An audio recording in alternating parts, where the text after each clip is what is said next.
ప్రాథమిక హక్కులు అనేవి ఖచ్చితంగా రావు. They are not absolute. What is the meaning of not absolute? ఆంక్షలతో కూడిన హక్కులు అనేవి మనకు వస్తాయి.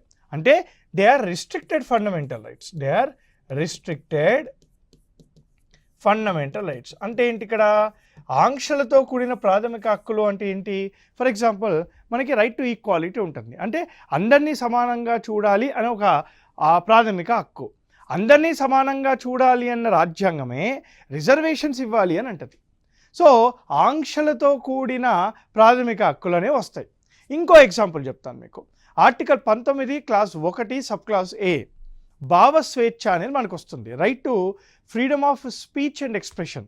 మరి భావ స్వేచ్ఛ అంటే ఏంటి? ఏదైనా మాట్లాడే యొక్క హక్కు. ఏదైనా మాట్లాడేవు కాబట్టి వేరే వ్యక్తులని డిఫేమ్ చేయడం కానీ, భారతదేశాన్ని కించపరచడం కానీ, లేదా నువ్వు భారతదేశానికి విరుద్ధంగా ఎక్కడైనా మాట్లాడితే ప్రభుత్వం నీ మీద యాక్షన్ తీసుకుంటుంది. అంటే ఏదైనా మాట్లాడొచ్చు అని అంటే నువ్వు వేరే వాళ్ళకి విరుద్ధంగా, దేశానికి విరుద్ధంగా మాట్లాడాలని కాదు. ఆంక్షలతో కూడిన ప్రాథమిక హక్కులు అనేవి మనకు వస్తాయి. Fundamental rights are not absolute because they can be restricted.